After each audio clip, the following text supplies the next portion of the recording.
दुखिया चपला के पास आकर के किस प्रकार से निवेदन कर रहा था।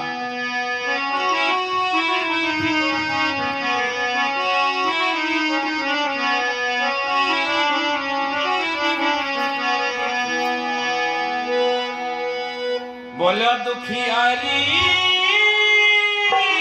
मेरे साथ जाली, मेरी माता बुलवावे,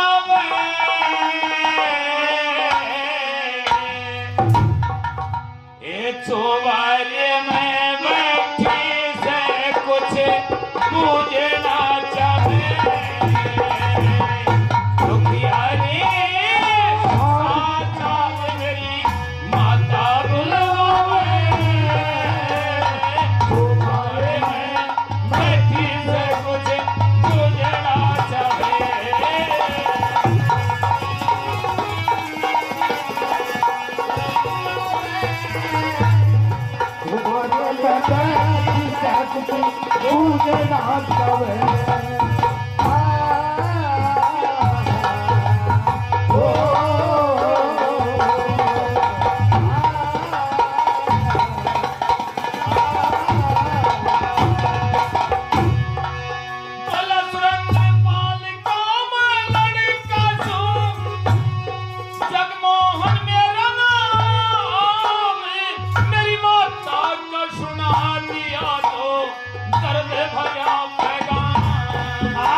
चल करिए विश्राम महल में, चल करिए विश्राम महल में, क्यों धक्के खावे चौबारे में बैठी से कुछ पूजना चाहे। यारी मेरे साथ जाने माता बुलवावे, चौबारे में बैठी से कुछ पूजना चाहे।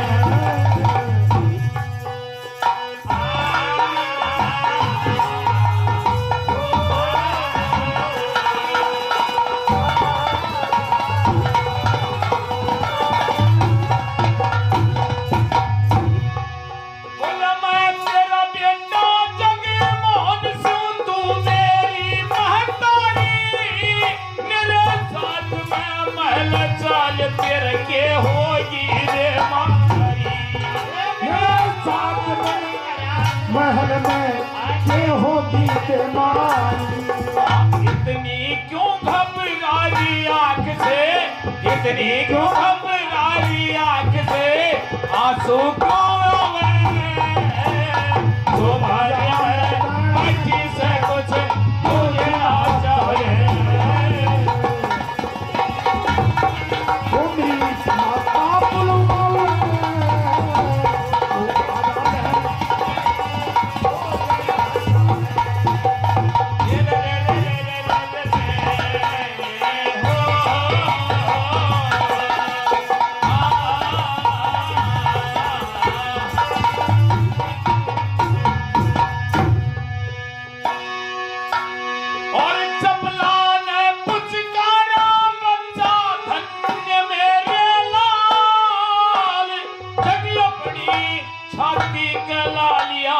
भूल गई हर पार, अपनी छाती करा लिया, भूल गई हर पार। बोली थारे महल में चाली जहां, थारे महल में चाले जहां, तेरी माता बुलवावे चौबारे में बैठी से कुछ पूजना चाहे।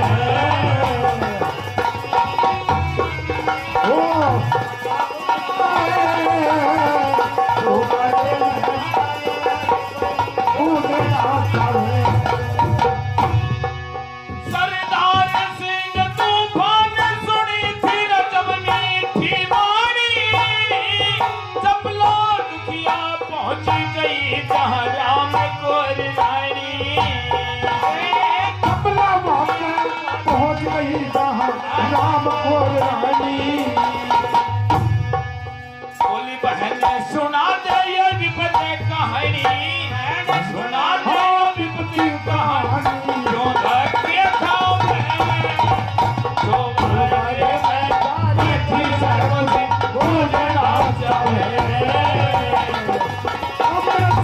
मान निकले माता बुलवावे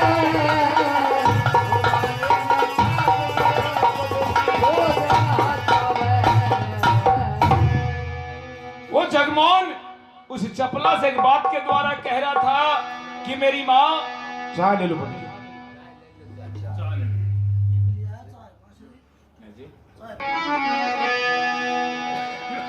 तो वो जगमोहन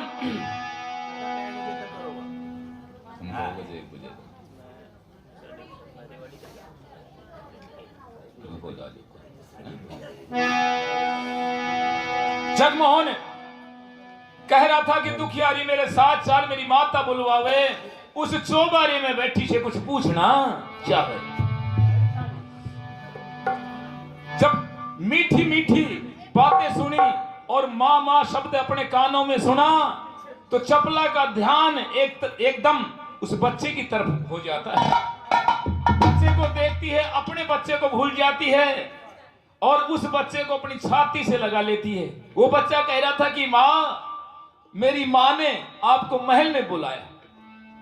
बच्चे को देख करके छाती में लगा लेती है, बड़े प्यार से दुलार करती है, अपने बच्चे को भूल जाती है और उस बच्चे के साथ चलती चलती उस रानी रामकौर के महल में पहुंच जाती है। वहां रानी बेसब्री से इंतजार कर रही थी। उस अपनी बहन का बड़े आदर से सम्मान करती हुई और उसे आसन पर बिठाती है। उसे सारी विपदा की कहानी पूछती है कि बहन बताइए, तू कहां से आई है, कौन है और ये हाल कैसे हुआ है। वो अपनी सारी कहानी विपदा बता देती है। उसको स्नान के लिए पानी देती है, अच्छे कपड़े पहनाती है और कहती है, आश्वासन देती है कि महाराज से कहकर मैं तेरे बच्चे को ढूंढवाने की कोशिश करूंगी।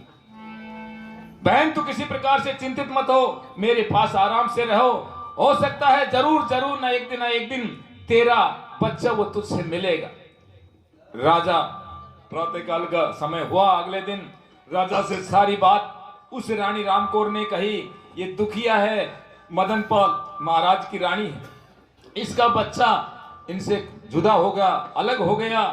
आप सिपाहियों को भेज करके और इनके बच्चों को ढूंढवाने की कोशिश कर। अब राजा मदनपाल ने कुछ सिपाहियों को भेजा पर बहुत तलाश किया पर वो बच्चा कहीं नहीं मिला। अब यहाँ ये चपला रानी यहाँ रहते रहते काफी दिन गुजर जाते हैं। 12 साल बीत जाते हैं। 12 साल उधर बीते तो 12 साल इधर बीत के 24 साल हो गए। ये जगमोहन जो राजा का लड़का था और हरपाल, ये दोनों हम उम्र थे। हरपाल भी 24 साल का हो गया तो इधर ये जगमोहन भी 24 साल का हो चुका था। पर हरपाल और इस जगमोहन में एक अंतर था। हरपाल सुंदर और बदन गठीला, नौजवान, गोरा शरीर और बहुत ही अच्छा योद्धा था। पर ये जगमोहन का रंग काला था, जैसे भादवे की काली रात होती है ऐसा रंग था। अब जो कोई रिश्ता लेकर के राजकुमारी का आते राजा तो उस बच्चे को देख करके वापिस हट जाते। अब राजा को अपने बेटे के विवाह की चिंता थी। एक रोज की बात है, राजा ने चालाकी से काम किया। बल्लभपुर का नरेश अपनी राजकुमारी अपनी बेटी का रिश्ता करने के लिए यहाँ राजा सुरेंद्र पाल की राजधानी रामनगर में आते हैं। राजा ने चालाकी से काम किया, उसने लड़का और दिखा करके और अपने बेटे का रिश्ता तय कर लिया। अब समय बीतता गया, राजा ने ब्याह की चिट्ठी भेज दी। समय आ गया, आज ये विदा होकर के यहां से बारात रवाना होती है। कहां के लिए? उससे बल्लभपुर के लिए, बल्लभगढ़ के लिए रवाना होती है। इधर राजा को ये चिंता थी कि तैने बल्लभपुर नरेश से धोखा किया, छल किया है। ये लड़का यहां काला है। साहब ना श्रीमान जी 100 रुपए से हमारा मान करते हैं, हार्दिक धन्यवाद।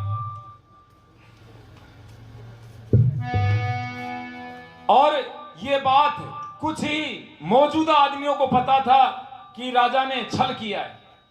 सर का नाम रणधीर। श्रीमान जी रणधीर जी अपने कमाई से 100 रुपए से हमारा मान करते हैं। साहब का बहुत बहुत हार्दिक धन्यवाद। और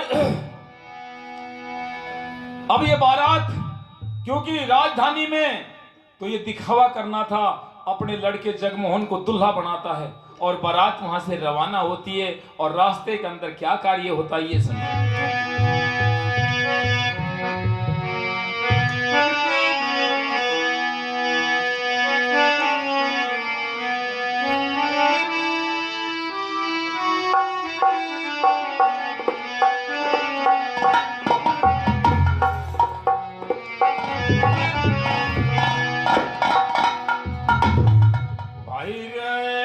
बल रामनगर में चढ़ के चली,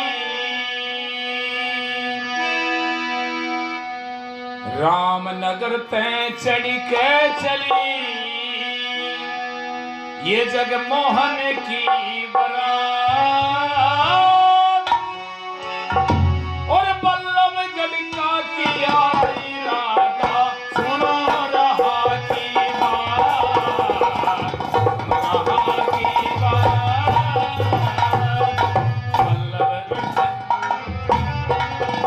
जगमोहन की बारात सुनो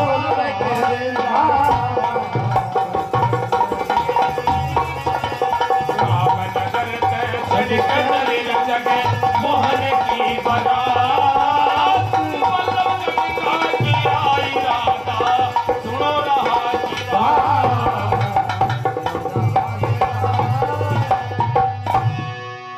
और चलते चलते हुआ अंधेरा,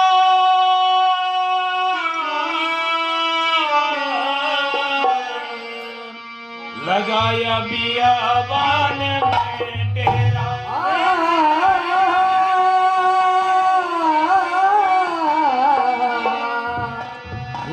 लगाया बियाबान में तेरा, और राजा का हुआ फीका चेहरा, राजा का हुआ फीका चेहरा, बेटा है कुजा जगमोहन की रसकलई सी जैसे बाल में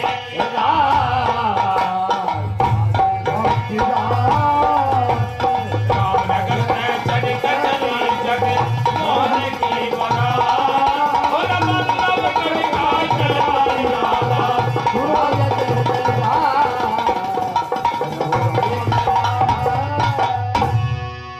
ओ राजा सुरेंद्रपाल घबराए,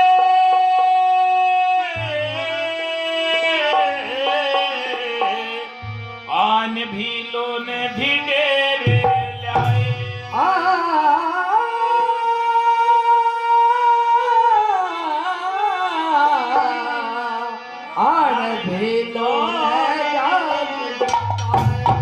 और जल भरने कुएं पे आए, जल भरने कुएं पे आए, होते ही प्रभात और कई भीड़ संग थी हर पागल में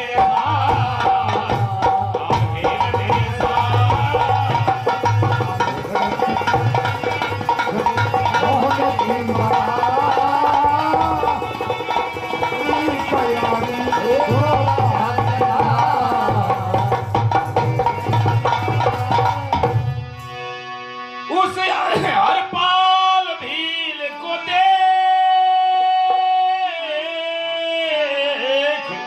कहने लगे बराती अनेक,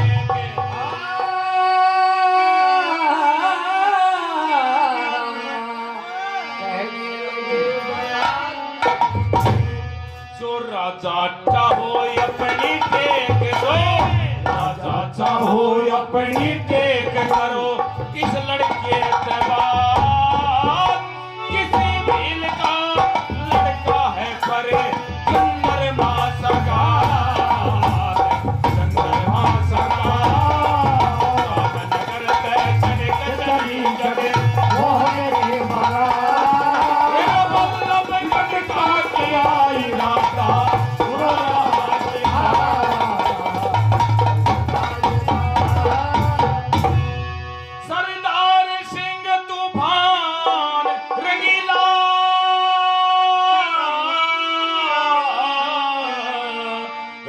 राजी हो जाए कुटुंब कबीला।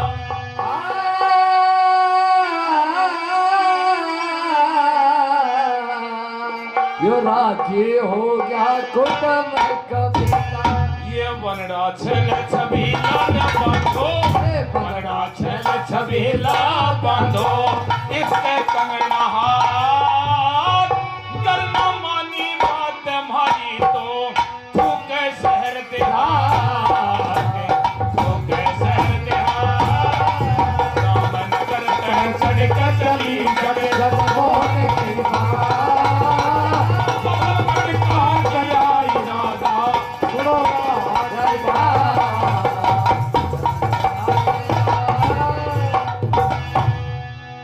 रामनगर पे चढ़ के चली जगमोहन की बारात और बल्लभगढ़ का किया इरादा, सुनो रहा की बात। अब रास्ते में क्या होता है, राजा सुरेंद्र पाल घबराए क्योंकि राजा को भय था इस बात का, अब वहां जाते ही दिक्कत हो जाएगी क्योंकि लड़का और दिखाया था और आज दुल्हा किसी को बनाया जा रहा है, इसलिए बेइज्जती हो जाएगी। तो ये चिंता थी, भीतर ही भीतर सफाई जा रही थी। अब राजा सुरेंद्र पाल घबराए, आन भीलों ने भी डेरे लाए। चलते चलते शाम हो जाती है, जंगल में रात हो जाती है। उस रात के दौरान वो वहीं रुक जाते हैं, बिल्कुल नजदीक एक कुआं था। प्रातःकाल का समय हुआ, इधर से तो ये पानी भरने के लिए गई बारात, नहाने धोने के लिए, और उधर से भीलों के डेरे भी उधर कुएं से परली तरफ पड़े हुए थे, वो भी जल भरने के लिए कुएं पर आए।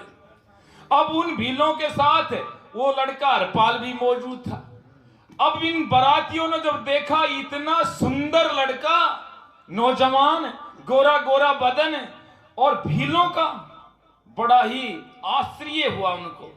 अब राजा से कहने लगे कि महाराज, जो उसके शुभ चिंतक थे, जिनको पता था इस बात का कि राजा ने उस राजा से छल किया है, राजा से चुपके से कहने लगे कि महाराज, यदि हमारी इज्जत और अपनी इज्जत बचाना चाहते हो तो एक काम करो, ये भील का लड़का है, 2 दिन के लिए इसको मांग लो और इसको दुल्हा बना लो और इसके साथ फेरे हो जाएंगे, फिर इसको तो यहां छोड़ देना और वो राज दुलारी आए वो अपने महल में ले जाना। समझ में आ गई? नहीं तो महाराज आपकी मिट्टी खराब होगी, साथ में हमने किसा परांठा मिले। राजा समझ गया और भीलों के पास जाता है और हाथ जोड़ करके खड़ा हो जाता है, अपना परिचय देता है, मैं रामनगर का राजा सुरेंद्र पाल हूं और भैया मेरा लड़का इस प्रकार से काला है, कोई रिश्ता वाला आता था, देख करके वापिस चला जाता था, और मैंने बल्लभगढ़ के जो नरेश राजा है उसकी लड़की है राजदुलारी रतन कौर, उसका रिश्ता मैंने दूसरा लड़का दिखा करके उसके साथ तय कर दिया, और अब मुझे वो लड़का मिल नहीं रहा। अगर मैं अपने लड़के को ले जाता हूं तो राजा कदापि उसको फेरे नहीं देंगे, इसलिए 2 दिन के लिए आपका ये लड़का जो बड़ा होनहार है, सुंदर है, जिसकी राजा के बच्चे जैसी श्याम शक्ल है, इसको मैं लेना चाहता हूं, मांगना चाहता हूं। जो मांगोगे मैं आपको बहुत दूंगा, धन दूंगा, इनाम दूंगा। अब ये बात राजा की सुन करके और भील कहने लगे कि महाराज आप हमारे राजा हैं, कोई दिक्कत नहीं है, बच्चा कल भी आपका, आज भी आपका है, कोई बात नहीं, 2 दिन ले जाओ, 4 दिन ले जाओ, पर आपके शर्त ये होगी तब तक हम यही हैं, हमारे बच्चे को हमारे पास आकर के छोड़ना। ये तय हो जाता है उनका, और राजा उस बच्चे को वहीं उस जगमोहन के कपड़े वहां दूल्हे के रूप में जो थे वो पहन रखे थे, वो उसको पहनाए जाते हैं, और जल्दी से जंगल से मेहंदी के पेड़ थे, उनमें से पत्ते तोड़ करके उन भिलनियों ने जल्दी से पीस बांट करके उसके हाथ में लगा दिए जाते हैं, कंगना डोरा इत्यादि बांध दिए जाते हैं, और एक बन्ना दुल्हा का रूप बना दिया जाता है, मोड़ मुकुट वो सब उसके सिर पर रख दिए जाते हैं, और जगमोहन को कह दिया कि चुपचाप शान मत दिखाई, आराम से रोटी खा के उड़े ही सोजी आजी वापिस। पर ये नहीं होना चाहिए कि मैं राजा इसे सुरेंद्र पाल का लड़का हूं, ठीक है। अब इनकी बात गुप्त रूप से हो जाती है, ये दुल्हा बन करके और ये हरपाल बल्लभगढ़ में पहुंच जाते हैं।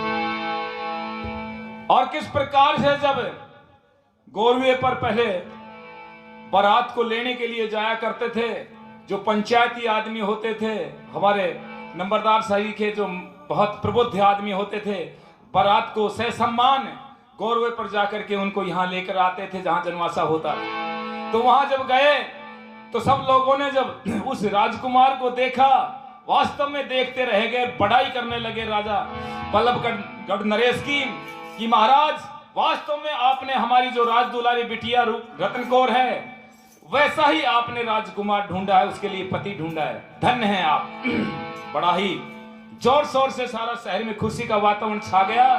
और किस प्रकार से क्या वो कह रहे थे लोग,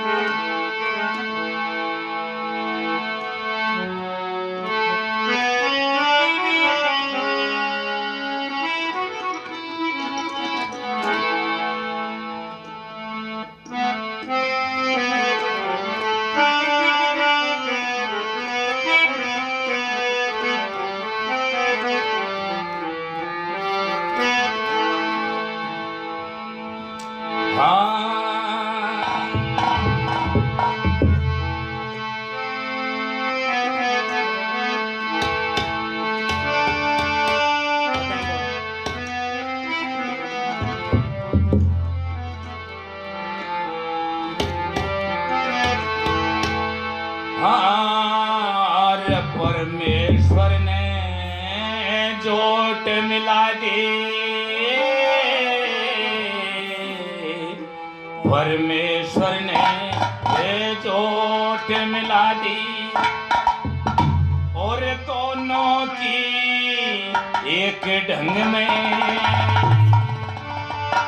और उस रत्न कौर का ब्याह हो गया हरपाल भील के संग में। परमेश्वर ने जोट मिलाई दोनों की एक ढंग में, रतन कौर का ब्याह होगा हरपाल भील के संग में। परमेश्वर ने जोट मिलाई दोनों की एक ढंग में, रतन कौर का ब्याह होगा हरपाल भील के संग में।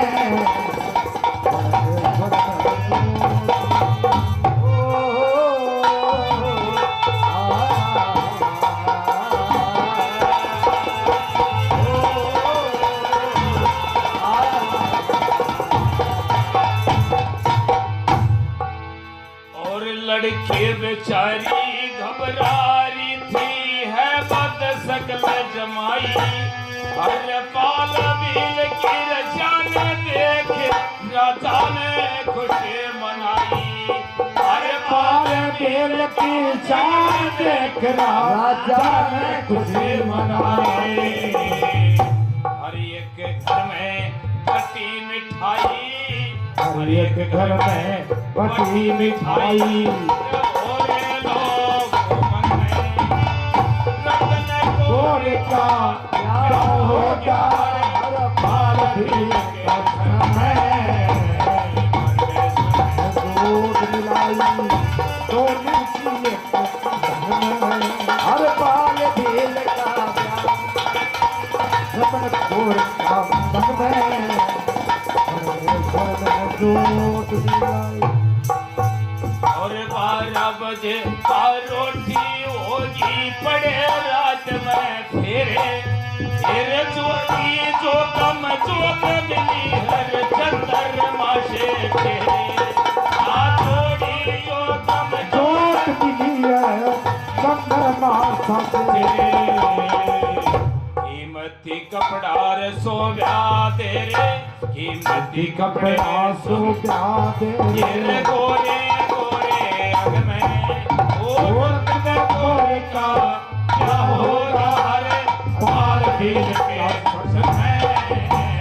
परमेश्वर ने जोट मिला दी दोनों की एक ढंग में, रतन कौर का ब्याह होगा हरपाल भील के संग में।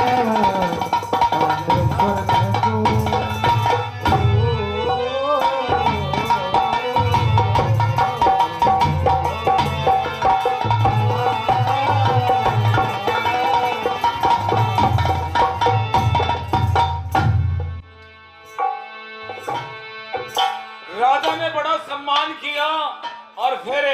फेरे होने के बाद प्रातः काल विदा की तैयारी की। करती विदा बरात भूप ने रामनगर को ध्याई। करती विदा बरात भूप ने रामनगर को ध्याई। उस रत्न कोर को पता नहीं तेरा पति बदल गया भाई। रत्न कोर को पता नहीं तेरा पति बदल गया भाई। चढ़गी हाँ झुकगी घटा रात चढ़ आई। चढ़गी घटा रात चढ़ आई। रत्न कोर का ब्याह होगा हर पाल भील के संग में। स्वर्ण जोत मिला गई और रत्न कोर का ब्याह होगा हर पाल भील के संग में।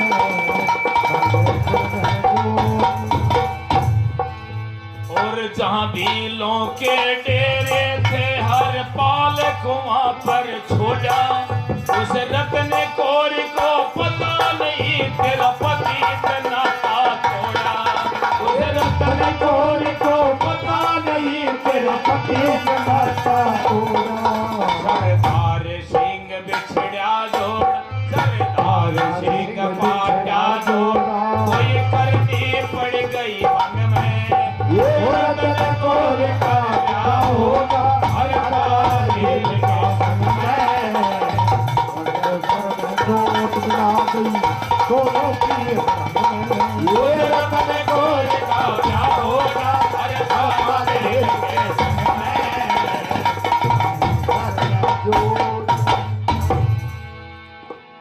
परमेश्वर ने जोट मिला दी दोनों की एक ढंग में। उस रतन कौर का ब्याह होगा हरपाल भील के संग में। लड़की बेचारी घबरा रही थी है बद सकल जमाई। पर उस हरपाल वीर की शान देख राजा ने खुशी मनाई। हर एक घर में बटी मिठाई भर रहे लोग उमंग में। रतन कौर का ब्याह होगा हरपाल भील के संग में। उस लड़के हरपाल के साथ उस रतन कौर राज दुलारी का ब्याह हो जाता है। रतन कौर ने देखा तेरा पति इतना सुंदर है, गोरा गोरा शरीर हट्टा खट्टा और इसके बाएं पैर की उंगली जो है पैर के है उस पैर में 6 उंगलियां हैं, अच्छी तरह पहचान लेती है और बहुत बार बार उसे निहार रही थी। कितना सुंदर है, जितनी मैं रूपवती हूं उससे अच्छा रूपवान मेरा पति है। परमात्मा ने हमारी जोड़ी बहुत सुंदर बनाई। अब करती विदा बरात भूप ने रामनगर को ध्याई। पर रतन कौर को पता नहीं तेरा पति बदल गया। अब जहां भीलों का डेरा था हरपाल को वहां पर छोड़ा, क्योंकि शर्त के मुताबिक वहां छोड़ना था। उन भीलों के डेरे के पास आकर के और उस हरपाल को छोड़ दिया। उस भील बंधु का बहुत बहुत हार्दिक धन्यवाद किया राजा ने और बहुत सा इनाम दिया, धन दिया और उसका शुक्रिया अदा करते हुए और अपने बेटे को वो कपड़े पहरा दिए जो दूसरे थे दुल्हा के, और वो मुकुट वो सब दुल्हा का भेष बना करके और अलग डोले में बैठा करके चल देते हैं। अब रामनगर में पहुंच जाते हैं। रामनगर में पहुंच जाते हैं। डोले से नीचे उतारने के लिए रानी रामकौर, चपला रानी और बहुत सी उसकी दासी वासी अड़ोसी पड़ोसी सब उस दुल्हन को नीचे उतारती है। अब नीचे उतारती है डोले से और एक गठजोड़ा होता है। उस गठजोड़े को पकड़ाती है किसको? उस जगमोहन को। जब जगमोहन ने वो गठजोड़ा पकड़ा और इधर उस राजकुमारी रतन कौर ने उसकी तरफ निहारा कि ये किसके हाथ में डोर दे दी। वो रानियां वो देवियां सास कह रही थी बेटा धीरे धीरे अपने पति के पीछे पीछे चलो। उसने कहा कि माता जी कौन है मेरा पति? बोले ये तेरा पति तो है बेटा, ये मेरा बेटा है जगमोहन, इसी के साथ तो तेरा विवाह हुआ है। कहने लगे कि माँ जी नहीं, मेरा इसका तो कहीं दर्शन तक नहीं हुआ, इसे तो मैं आज पहली बार देख रही हूं। अब इसका मेरा कोई विवाह संस्कार नहीं हुआ। अब इसको पागल समझती हुई ये बहू पागल है, हो सकता है ये पागल है या इसे नींद है या कोई ना कोई कारण है। कैसी पागलपने की बात कर रही है बहू। अभी अभी तो अपने पिता के यहाँ से तू घर आई है और अभी सवाल जवाब हमसे करने लग रही। आगे हम क्या आशा उम्मीद रखें आपसे। ऐसा नहीं है बेटा, ये तेरे पति हैं, मेरा बेटा है। सब नगरी से पूछ लो, इन सब औरतों से पूछो। अब सब औरतों ने कहा कि राज दुलारी,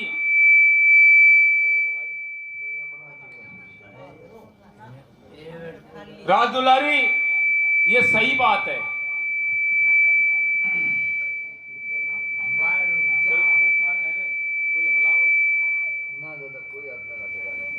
मेरा कहीं मत देख मैं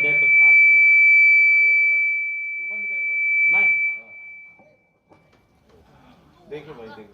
अब ना बोलो यही बोलो भाई। हाँ यही बोल भाई। हाँ तो आने हलावा से बार में यही ना मैं तो देव आज के क्यों डर रहा था। मैं भगवान की चौकन में अब उस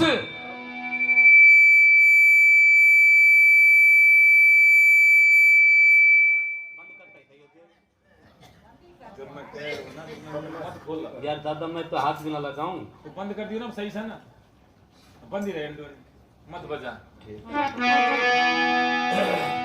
क्या हुआ,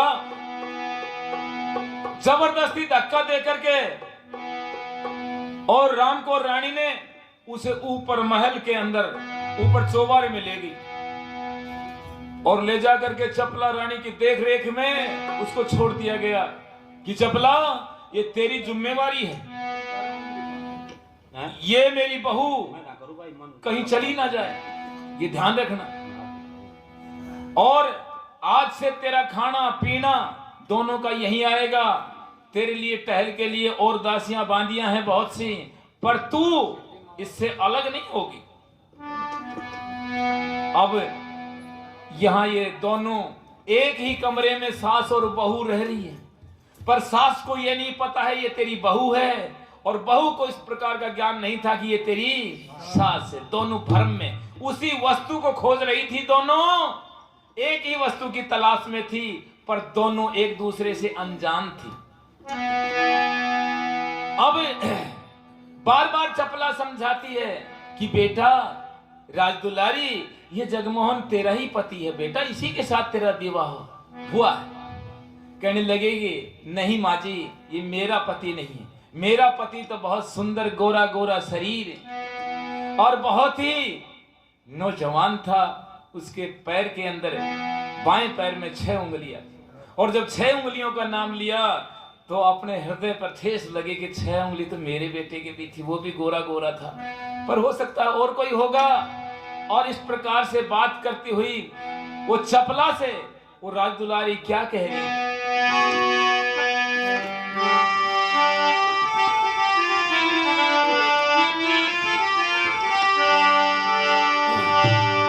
बोली फागण सोना बिना भाग के, ये सामन रागी मल्हारी बिना।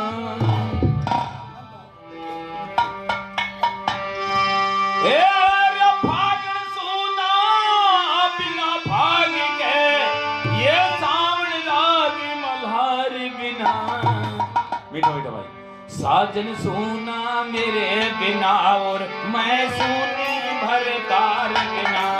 साजन सोना मेरे बिना और मैं सुनी भर तार बिना। फागण सोना बिना भाग के फागण सोना बिना भाग के, सामन रागी मल्हारी बिना। साजन सोना मेरे बिना और मैं सुनी भर तार बिना। ये साजन सोना मेरा बिना और मैं सुनी भर तार बिना। बोले सोनी रात बिना चंद्रमा हो, सोनी रात बिना चंद्रमा, ये दिन है सूरज भान बिना।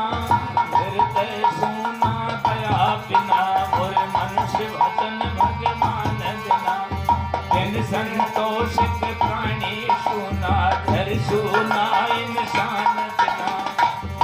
है सोना ज्ञान बिना और ग्रस्त आश्रम दान बिना व्यर्थ है सोना ज्ञान बिना और ग्रस्त आश्रम दान बिना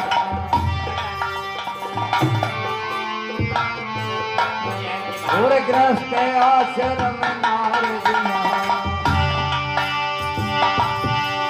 अरविंद पंचायती नगरी सुनी सिंह पंचायती नगरी सुनी भोजलार बिना ये सोनिया मेरे बिना मैं सोनी भरतार बिना साजन सोना बिना और मैं सोने भर कार बिना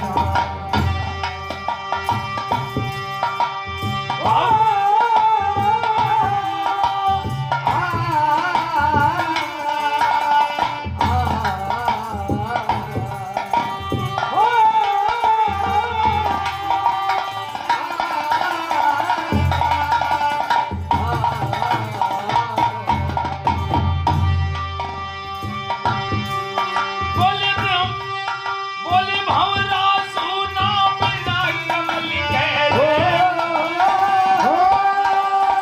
भंवरा सोना बिना कमल के बाग है कोयल मोर बिना ये रे भंवरा सोना बिना कमल के बाग है कोयल मोर बिना दूध पूत बिन गस्ती सोना पशु है खूंटा खोर बिना दूध पूत बिन गस्ती सोना पशु है खूंटा खोर बिना बिन बारदान के कृषक सोना रे खेती सुनी गोर बिना जाके कृषक सोना खेत सोनी गोर बिना जन जन जाके कृषक सोना खेत सोनी गोर बिना और सोना खेत बिना कुए के सोना खेत बिना कुए कर कुआ है पनिहार बिना तन्ने सोना मेरे बिना और मैं सोने भर कार बिना अरे साजन सोना मेरे बिना और मैं सोने भर कार बिना अन सोना बिना भाग कर प्राण नाम भाग बिना साजन सोना मेरे बिना और मैं सोने भर कार बिना बोल हाथी अरे हाथी बिन अंबारी सुना रे हाथी बिन अंबारी सुना छतरी तेगी और ढाल बिना भोजन सुनर बिना थाल के रोटी सब्जी दाल बिना विजियर सुना बिना मणि के मछली सरोवर ताल बिना तुम हो सूनी बाल बिना और मैं सूनी हर बाल बिना तुम हो सूनी बाल बिना और मैं सोने हर पाल बिना तुम हो सोने बिना पाल और मैं सोने हर पाल बिना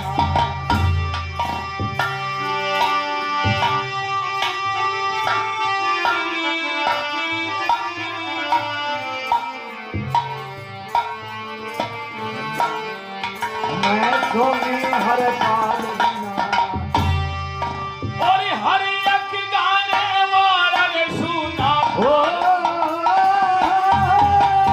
हर एक गाने वाला सुना ले सुर काल आवाज बिना रोगी हर बिना कजर के सुना डॉक्टर रोगी परे इलाज बना पीगल बिना कविता सुने बजाने रवाड़ा साध बिना मारा आर्य व्रत सुना संध्या हवन के रिवाज बिना मारा आर्य व्रत है सुना संध्या हवन रिवाज बिना मारा आर्य व्रत है सुना संध्या हवन के रिवाज बिना सरदार सिंह भूमंडल सुना रे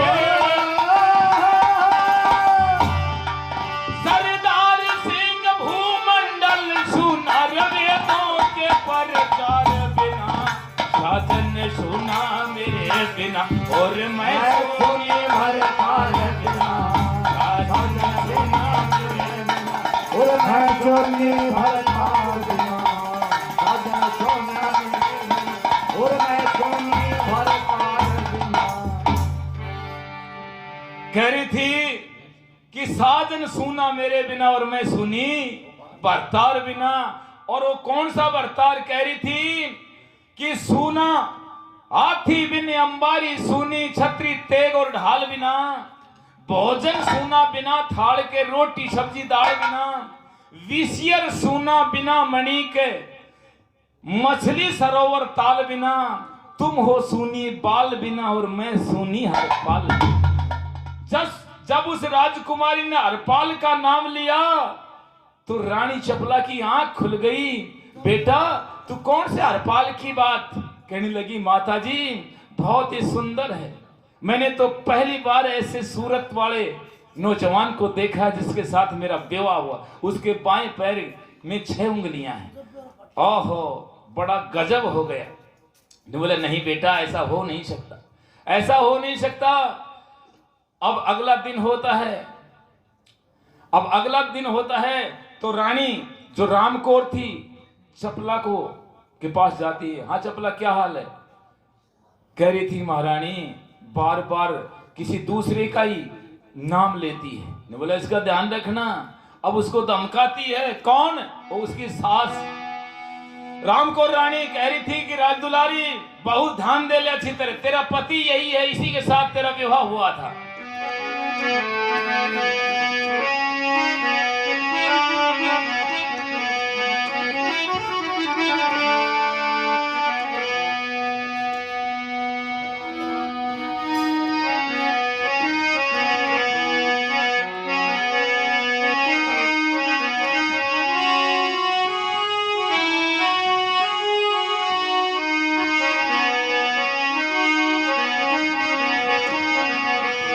और जगमोहन को उसके पास लाया जाता है।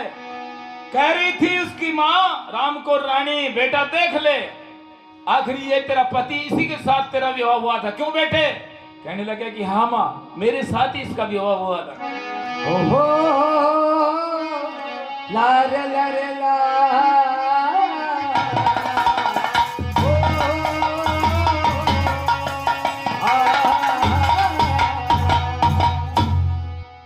ओ प्राणनाथ ना दिया दिखाई।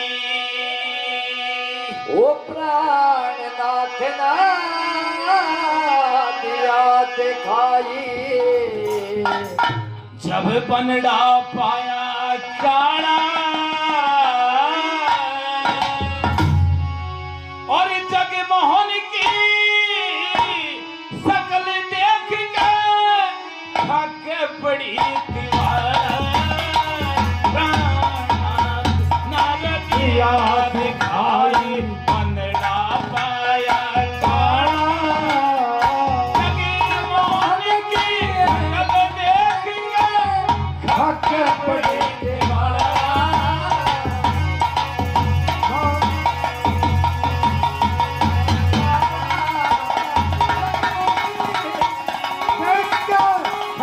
प्रीति वाला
वापस ना आऊं फिर आग लगा जल जाऊं मैं, आग लगा जल जाऊं मैं, यो करूं जान का गाड़ा। मोहन की शक्ल देख के थक पड़ी तिहाड़ा प्राणनाथ ना दिया दिखाई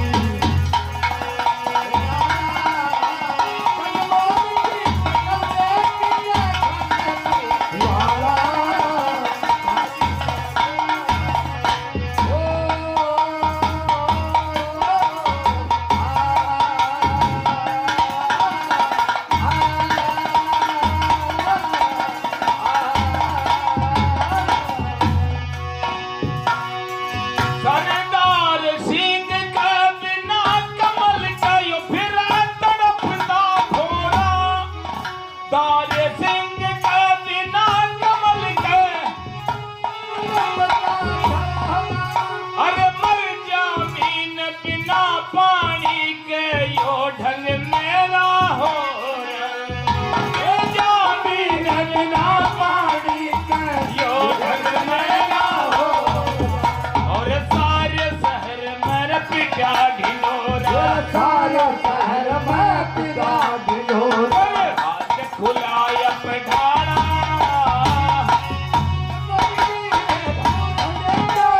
थक पड़ी तिहाड़ा प्राणनाथ ना दिया दिखाई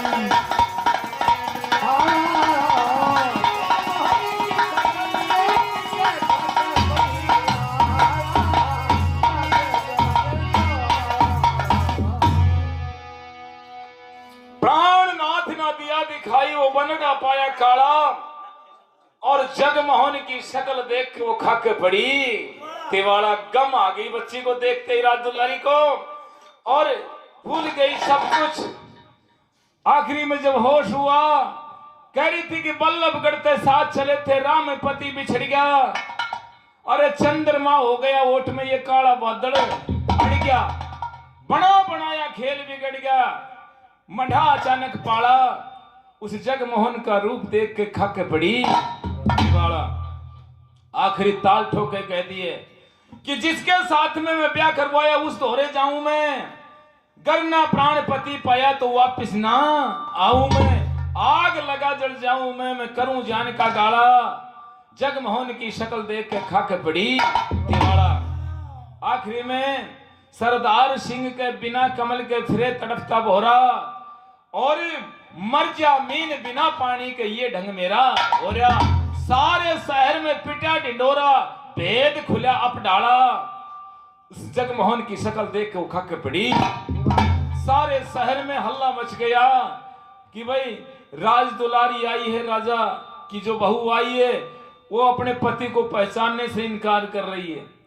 राजा ने और शक्ति बढ़ा दी चारों तरफ से, उस चपला रानी को और चेतावनी दे दी, चपला 1 मिनट के लिए भी इससे नजर नहीं हटाएगी। अब 3, 4, 5 रोज हो गए।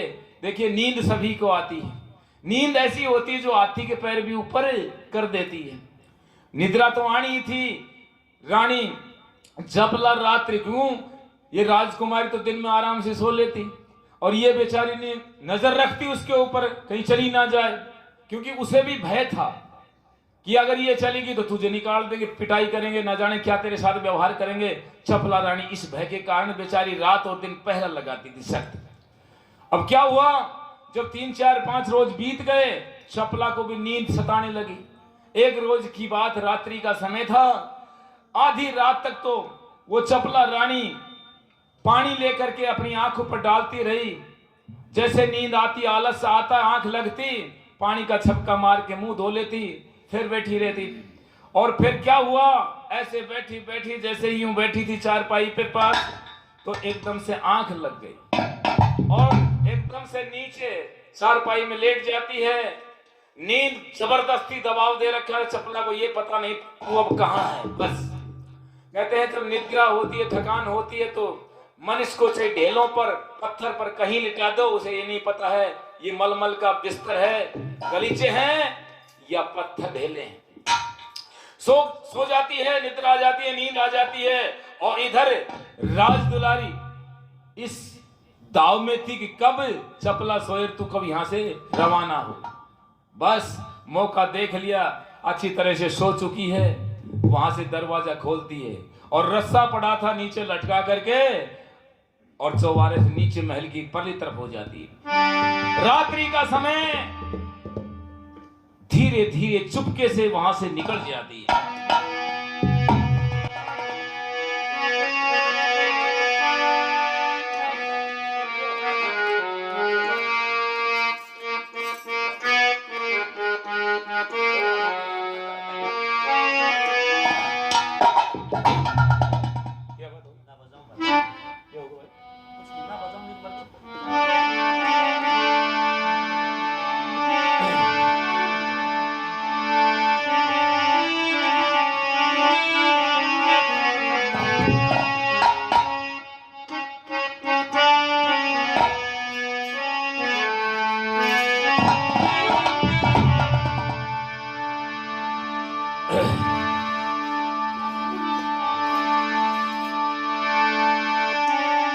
अरे रत्न कोर दुखियारी चाली रमण के रात ने छोरी पैर चौबारे तय तले उतरगी पकड़ कमल की डोर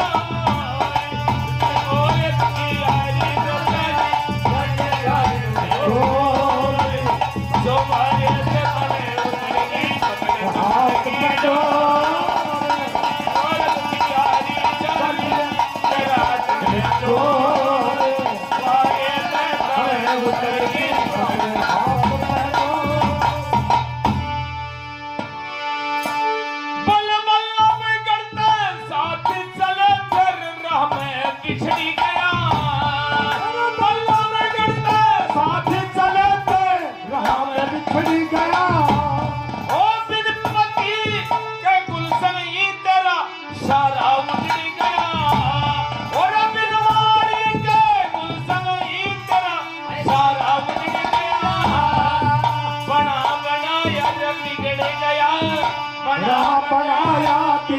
गया अब जाऊं कौन सी छोर तो भारे धर्म करे गई पकड़ कमल की डोर रतन कोर दुखियारी रतन कोर तो भारे धर्म करे गई हाथ में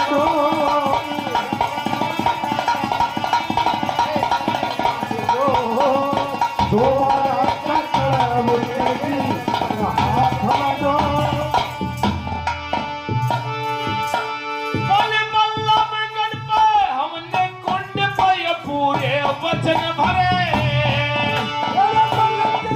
हमने कुंड में पूरा वचन भरे और जब तक जीवन साथी रहे इकरार ये करे और जब तक जीवन साथ रहे इकरार ये करे आज कहाँ गए भरे तारे मेरे आज कहाँ गए भरे तारे मेरे हो रही दुखी चकोरे वो बारे तड़े उतर गिर पकड़े कमर की डोर अरे कोरे दुखी यारी चाली जो बारे तड़े उतर गिर पकड़े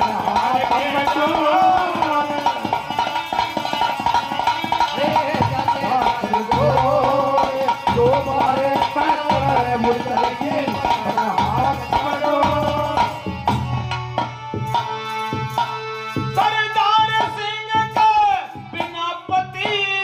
कुछ बाता भी नहीं कुछ बताई नहीं इस दुनिया में मेरा पति कहीं नजर आता भी नहीं दुनिया में मेरा पति नजर आता ही नहीं और जिया चाहता भी नहीं जिया चाहता भी नहीं जो वाला तकड़े उतर की पकड़े हाथ बैठो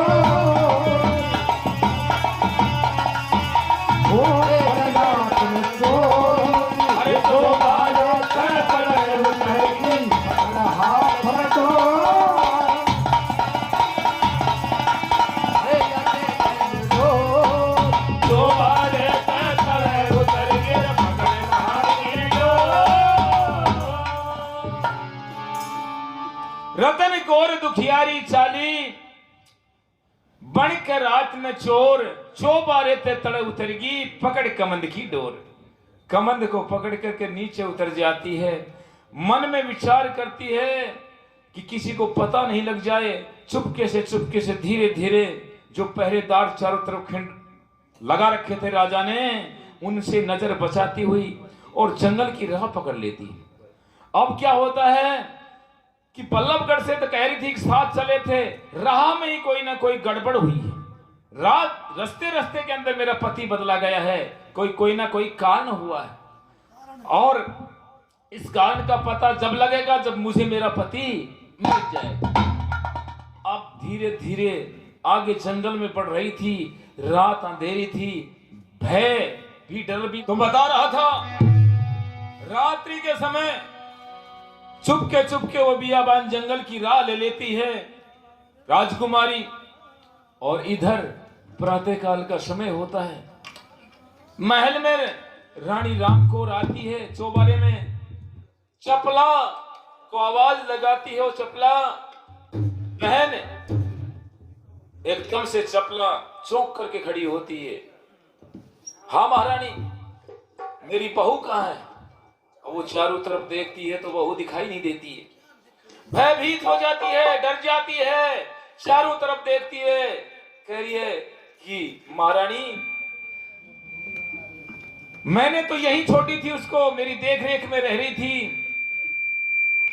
पर महारानी 4-5 रोज की नींद हो गई। रात्रि को 12-1 बजे तक मैं आंखों में पानी के झपके मार करके और बैठी रही, आखिरी में मेरी आंख लग गई, और फिर उसके बाद मुझे नहीं पता है कि क्या हुआ क्या नहीं हुआ।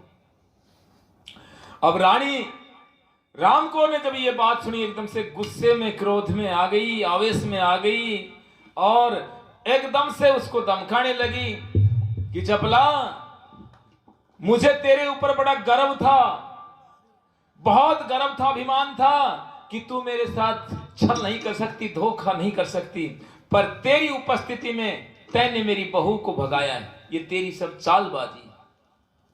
राजा को पता लगता है, राजा भी महल में आते हैं। राजा ने सारी बात सुनी, हाथ जोड़ करके चपला आंखों में आंसू डाल रही थी कि महाराज मेरा कोई कसूर नहीं है, 4-5 रोज की नींद हो गई मेरे, रात्रि के ठीक 12-1 बजे तक मैं जागू रही, उसके बाद अचानक मेरी आंख लग गई, और उसके बाद मुझे नहीं पता कि वो राजकुमारी कहां गई। अब क्या हुआ, राजा को विश्वास नहीं हुआ, कहा वो पापन, तू उसी आंडी में खाती है और उसी में छेक करती है, इसलिए तो तू दर दर की मारे भीख मांगती हुई, ठोकर खाती हुई फिर रही है। और राजा ने कोड़े लेकर के बना करके और रानी को पीटना शुरू कर दिया चपला को, और महल से धक्का दे करके बाहर निकाल दिया। अब यह बेचारी रोती हुई और जंगल की राह ले रही थी, रोती रोती जंगल बियाबान में पहुंच गई, बहुत दूर चली गई। उसने विचार किया आज संसार में कोई नहीं हो तेरा है, जिसका सहारा होता है स्त्री का 2 ही ठिकाना हुआ करता है, या तो उसका पीहर या उसका सासरा। जब दोनों ठिकाने, दोनों आश्रय छूट जाते हैं तो तीसरा आश्रय वो पिता परमात्मा के हवाले होता है। आज तेरा दुनिया में कोई नहीं है, तेरा एक बेटा था वो भी परमात्मा ने तुझसे छीन लिया, न जाने किस अवस्था में, किस हालत में है, पति से तेरा किनारा हो गया, यहां शरण लाई थी, इसने भी धुतकार दिया। अब तू ऐसा कर, अग्नि लगा करके, इकट्ठा करके, चैन करके और चिता बना करके तू इसमें जल मर। तो वो रानी चपला लकड़ी इकट्ठी करती है और तैयारी करती है अपने जलने की, और इतनी देर के अंदर दूर से देखा एक साधु ने कि एक औरत एक लकड़ियों के ढेर के पास खड़ी हुई है। तो विचार करता है ये जरूर ना कोई अपयश का कार्य करेगी, जल्दी से इसके प्राण की रक्षा करनी चाहिए तुझे। तो वो महात्मा जी उसके पास आते हैं और कह रहे थे देवी ये अधर्म का कार्य तू क्यों कर रही है, क्या बात है? ने बोला बाबा आज संसार में मेरा कोई नहीं है, और जिसका संसार में कोई सहारा नहीं है, मेरे से दुखी इस संसार में कोई नहीं है, इसलिए मैं मरना चाहती हूं। बेटा ऐसा नहीं है, परमपिता परमात्मा ने ये जीवन, ये श्रेष्ठ चोला बहुत ही शुभ कर्मों के प्रताप से दिया है। इसका सदुपयोग करो। दुख तकलीफ संघर्ष करो, इसमें कठिनाइयां आती हैं, मुसीबतें आती हैं, हर इंसान में आती हैं। बेटा उसका मुकाबला करना सीखो। परमात्मा ने ये जीवन तुझे दिया है, यह अमूल्य जीवन, इसकी कदर करो। इस प्रकार से आत्महत्या करना बहुत ही पाप होता है, बहुत बुरा कर्म होता है। बेटा आत्महत्या करने वाले की कभी जीवन सफल नहीं होता, मुक्ति नहीं होती, मोक्ष नहीं मिलता है। इसलिए ऐसा मत कर, अधर्म का काम मत कर। और बेटा तू चल मेरे पास चल। वहां राह पर एक कुआं है, कुआं के पास तू प्याऊ लगाना और मेरे पास जैसा मुझे मिलेगा मैं तुझे खाने के लिए दूंगा।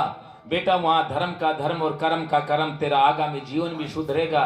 और हो सके मेरी आत्मा कह रही है कि तुझे तेरा बेटा भी तुझे जरूर मिलेगा। इस प्रकार से महात्मा जी उसको थोड़ा धैर्य बंधाता हुआ और वहां से अपने साथ ले जाते हैं। अपने आश्रम में अलग से कुटिया बना देते हैं, वो रहने लग जाती है।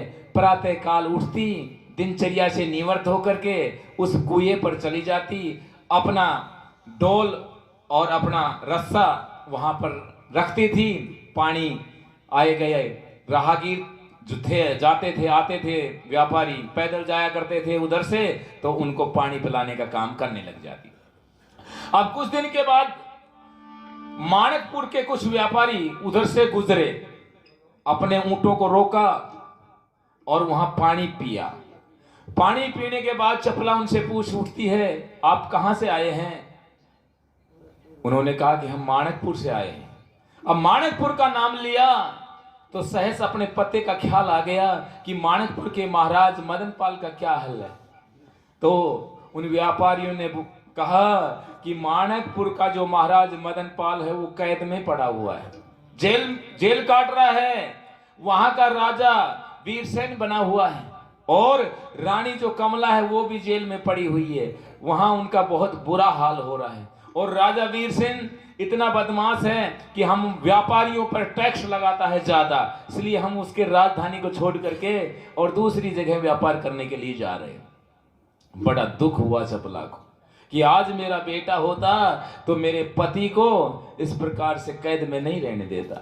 बड़ा ख्याल करती है और अपनी बात को भीतर ही भीतर पी जाती है।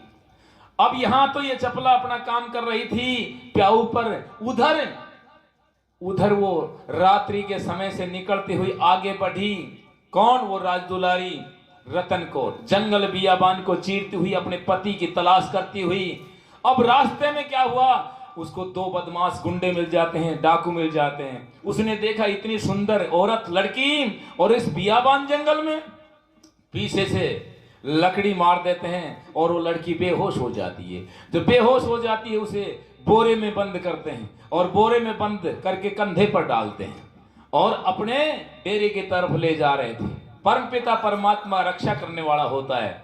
इधर तो ये डाकू से ले जा रहे थे और उधर से वो भीलों का डेरा आगे से आ रहा था। जब डाकुओं ने देखा कि भीलों का डेरा आ रहा है तो जिसके हाथ में, जिसके कंधे पर वजन था उससे ज्यादा भागा नहीं जाता है। उस हरपाल भील को देख करके और उस बोरे को वहीं बगा करके डाल करके वहां से वो फरार हो जाते हैं।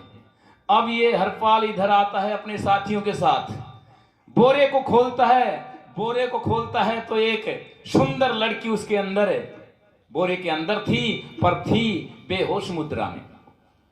अब उसको नीचे किया, थोड़ा सा वातावरण की हवा लगी, उस लड़की ने ऐसे किया, समझ गया कि ये लड़की पानी की प्यासी है। अब उसको बोरे को हटा करके और अपने उस कंधे पर उसको डाला और कहां दैव योग से एक पेड़ पर चढ़ता है, देखता है कि कोई नजदीक इधर उधर कुआं है। तो कुआं कौन? कुआं वही बुढ़ी प्याऊ जहां दे रही थी, वो कुआं दिखाई देता है। और वो किस प्रकार से उस रतन कौर को अपने खौवे पर, कंधे पर डाल करके और उस बुढ़िया के पास ले जाते हैं, पानी पिलाते हैं, क्या करते हैं।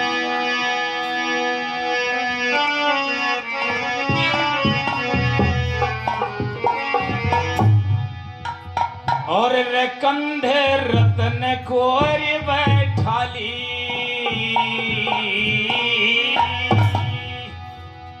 जहां थी वो बुढ़िया प्याहू वाली रे उसके और दौर आया था हरिपाल भील नर बुढ़िया को सब हाल सुनाया था रतन कोर बैठाली जहां थी रे बुढ़िया प्याहू वाली रे उसके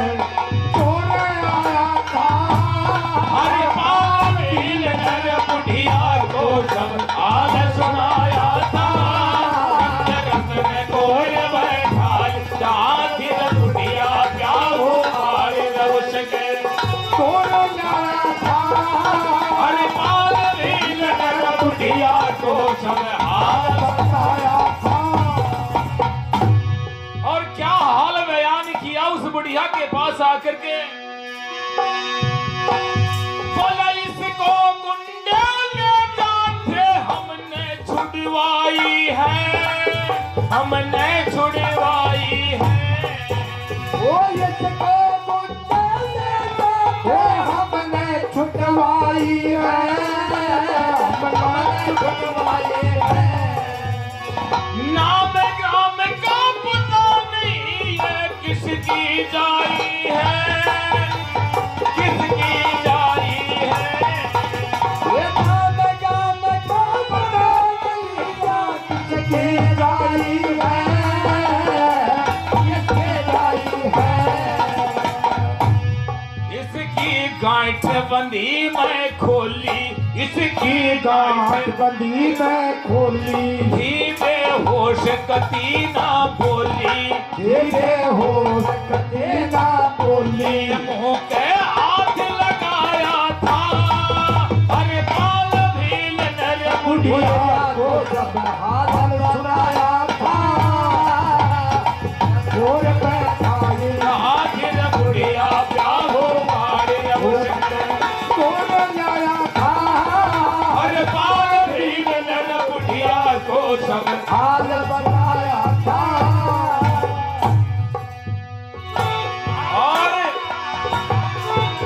बुढ़िया के पास एक बात कह रहा था हाथ जोड़ करके बोले खुश की मैं बेहोश हुई थी खैचे तावड़ी डोल खैचे तावड़ी डोल ये खुश की मैं बेहोश हुई थी खैचे तावड़ी डोल तावड़ी डोल तेरे पास दवाई हो तो तू दे पानी में घोल दे पानी में घोल ये तेरे पास दवाई हो तो तेरी मैं घोर तेरी मैं घोर मत देर जरा से करिए हे मत देर जरा से करिए तू एहसान मेरे सिर धरिए तू एहसान मेरा सर धरिए धरिए भोरन नीर पिलाया था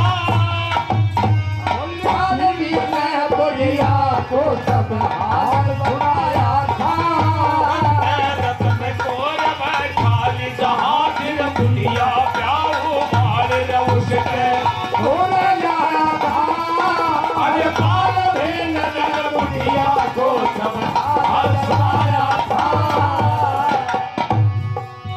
अब जैसे ही रतन कौर को पानी पिलाया गया और हवा का झोंका लगा जी शांति में आया और आंखें खोलना शुरू कर देती है हो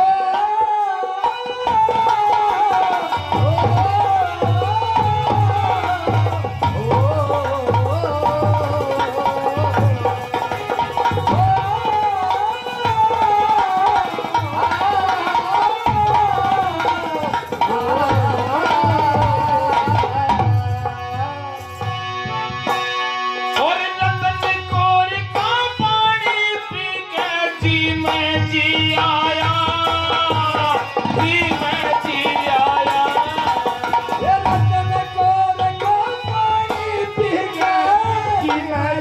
बतलाया जी में जी आया।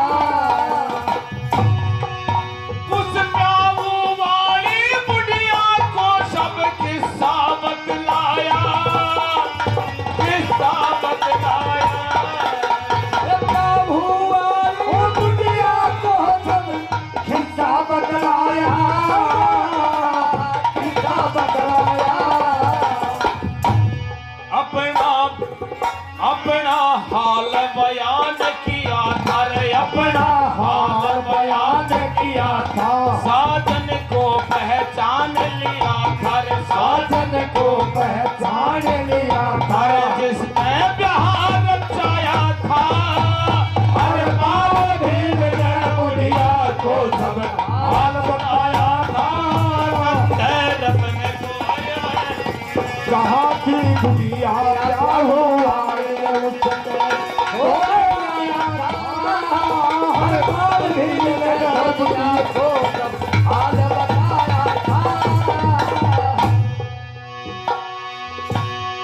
जब होश आ गया तो उस नौजवान की तरफ देखा, रूप देखा, नक्शा देखा, वही है।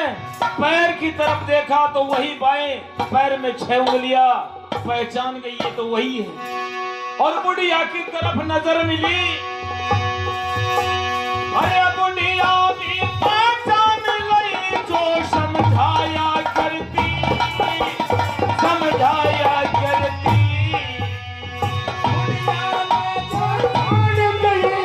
समझाया करते, समझाया करते। जगे मोहन है तेरा पति न्यू बहकाया करती, बहकाया करती। संगमन है तेरा पति तो बहकाया करते, बहकाया करते।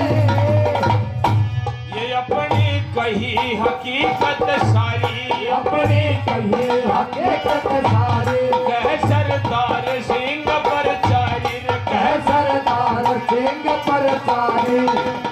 हाँ कह सरदार सिंह परचारी। रंगीला भजन बनाया था, हर पाल भेल ने बुढ़िया को सब हाल बताया था।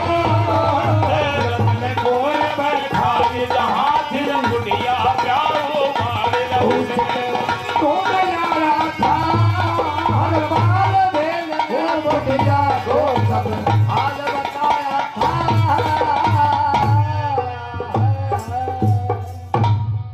कंधे रतन गोर बैठा ली जहाँ थी बुढ़िया प्याऊ वाली उसके धोरे आया था। हर पाल भील ने बुढ़िया को सब हाल सुनाया था, सारी बात बता देता है। क्या कह रहा था कि इसको गुंडे ले जाते, हमने छुटवाई है, नाम ग्राम का पता नहीं है किसकी जाई है। इसकी गांठ बंधी में खोली थी, बेहोश कती ना बोली, मुंह के हाथ लगाया था। हरपाल भील ने बुढ़िया को सब हाल सुनाया था। और दूसरे में निवेदन कर रहा था नंबर 2 पर। क्या कह रहा था कि देवी खुशकी में बेहोश हुई, दे खेच कावड़ी डोल, जब तेरे पास दवाई हो तो तू दे पानी में घोल।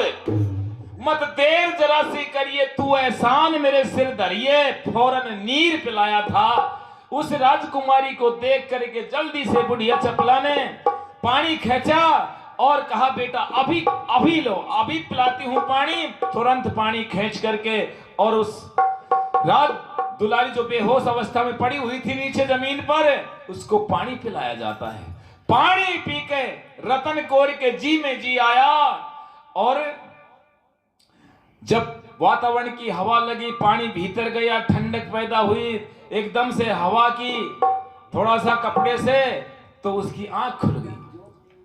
आंख खुलने के बाद चपला रानी को भी देखा, उस नौजवान को भी देखा, उसकी तरफ नजर गई, एकदम से बैठी हो गई। पानी पी के रतन कौर के जी में जी आया और बुढ़िया वाली प्याऊ वाली बुढ़िया को सब किस्सा बतलाया, अपना हाल बयान किया था, साजन को पहचान लिया था जिससे ब्याह कराया था। उसके हाथ में देखा मेहंदी, क्यों ज्यादा दिन की बात नहीं हुई, ताजा घाव था। तो इसलिए हाथों में मेहंदी, पैर में वही निशान, रूप और रंग चेहरा वही, समझ गई यही तेरा पति है। एकदम से खड़ी हो जाती है और कहती है कि आप मुझे धोखा दे करके चले आए यहां पर। अरे आपने उस वेदी पर, हवन वेदी पर, हवन कुंड पर आपने मेरे साथ फेरे किए, विवाह, हमारा तुम्हारा विवाह संस्कार हुआ, आपने वचन दिए थे मुझे, मैं जीवन भर तेरा साथ निभाऊंगा। आप तो जीवन तो पीछे पड़ा है, आप तो अभी मेरा साथ छोड़ दिया। उसने हकीकत अपनी सारी बता दी कि देवी मैं मजबूर था। राजा ने अपने बेटे का रिश्ता आपके साथ तय किया था, पर उस समय राजा ने तुम्हारे पिता से छल किया था, दूसरा लड़का दिखा करके और ये रिश्ता तय कर लिया। अब राजा को यहां चिंता हुई कि अगर जगमोहन वहां जाएगा तो तेरी बेइज्जती होगी, राजा अपनी लड़की उसके साथ कदापि नहीं ब्याहेगा। इसलिए 2 दिन के लिए मुझे दुल्हा वहां बना दिया गया और मेरा तेरे साथ विवाह हो गया। अब मुझे तो यहां छोड़ना था तो मुझे यहां छोड़ दिया, इसलिए ये मुझसे भूल नहीं, ये मेरी मजबूरी थी। अब बड़े प्रसन्न हुए, आज परमात्मा ने आज पुनः इनको मिला दिया। अब जब इनकी वार्तालाप हो रही थी तो चपला की तरफ उसकी निगाह गई, उस राज दुलारी की, कि या तो वही बुढ़िया लगती है जो रोज ये कहती थी कि जगमोहन तेरा पति है, जगमोहन पति है। बुढ़िया के पास जाकर कहती है, ओ माँ तू बार बार ये मुझे कहती थी कि तेरा पति जगमोहन, देख ये मेरा पति है। जब देखा उसकी तरफ तो एकदम से वही अपना ख्याल, वही विचारधारा, अपना बेटा वाली, अब वही निशानी और वही नाम। ओहो, चपला का जो हृदय, कहते हैं कि माँ की जो ममता होती है, तो अपने संतान को देख करके बहुत पुराना बैठा हुआ दूध जो स्तन थे, उन स्तनों के माध्यम से टपकना शुरू कर देते हैं। ऐसा कहते हैं कि माँ की जो ममता का, ममत्व का जो भाव होता है वो प्रदर्शित हो जाता है। और वो चपला उस अपने राजकुमार को, अपने बेटे को देख करके उसकी तरफ दौड़ पड़ती है, बांध भर ली, तो मेरा बेटा, आज परमात्मा ने कितना शुभ अवसर दिया है, आज एक नहीं मेरा बेटा भी मेरी बहू भी दोनों जोड़े के साथ मेरे पास आए हैं। और किस प्रकार से क्या परमात्मा का धन्यवाद कर रही है। अपने अपने दुखों का कारण और अब बीती कहानियां बताते हुए उस भगवान का धन्यवाद कर रहे थे। और ये बात उनका रोड़ा सुन करके वो महात्मा जी भी अपनी कुटी से यहाँ पर आ जाते हैं।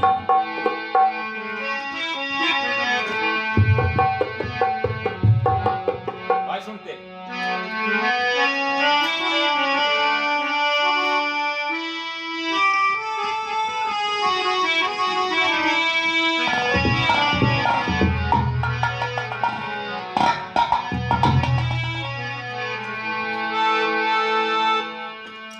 हेर परमेश्वर की कृपा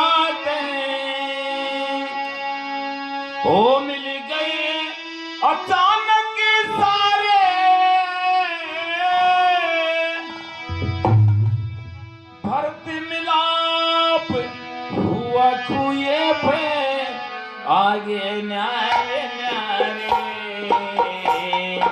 आगे न्यारे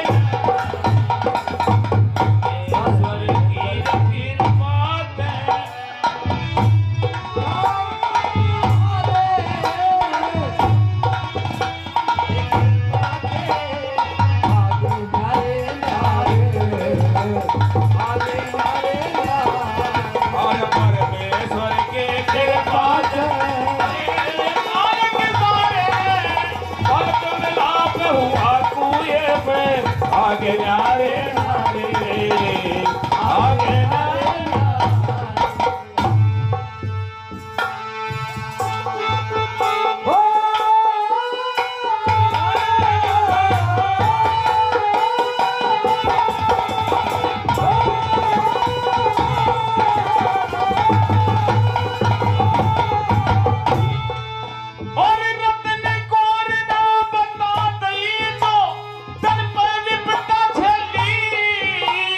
मुद्दत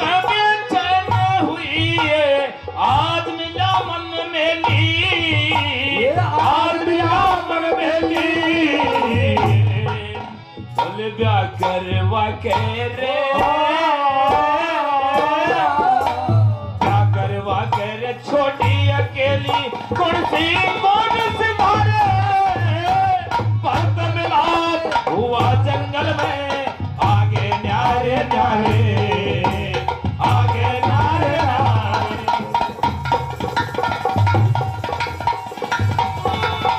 वो मर्द में लाप हुआ आगे नारे नारे आगे नारे नारे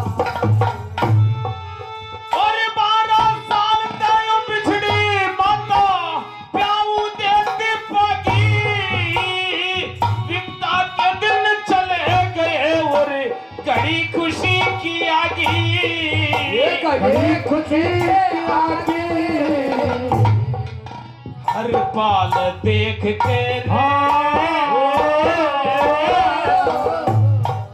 हर पाल देख के वो चपला भागी आइए रात दुलारे पर मिलाप हुआ कुएं पे आगे न्यारे न्यारे आगे न्यारे न्यारे की कृपा से मिल गए अचानक सारे वर्त मिलाप हुआ कुएं पे आगे न्यारे न्यारे आगे नारे नारे और माता बोली मेरे लाल में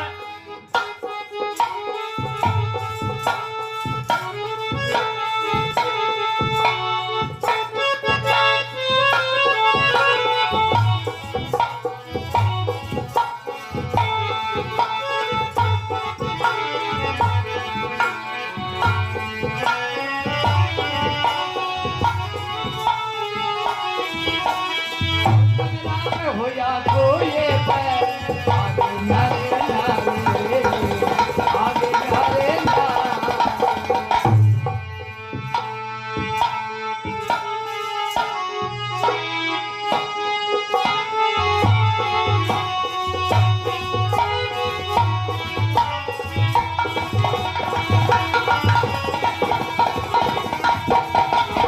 और माता बोली मेरे लाल मेरी कुछ ना पार बसाई अत्याचारी ठाक ले गई स्वर ने लाज बचाई वो ये सवर में यार बचाए दुष्टों की रे उन दुष्टों की रे करी सफाई पाप कर्म कुछ मारे पर्द मिलाप हुआ कुएं पे आगे नारे नारे आगे नारे नारे परमेश्वर की कृपा से मिल गए अचानक सारे पर्द मिलाप हुआ कुएं पे आगे नारे आगे नारे नारे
ने पलम लगा करके मेरे ऊपर इल्जाम लगा करके मुझे वहां से कोड़ा मार करके धमका करके और वहां से काट दिया।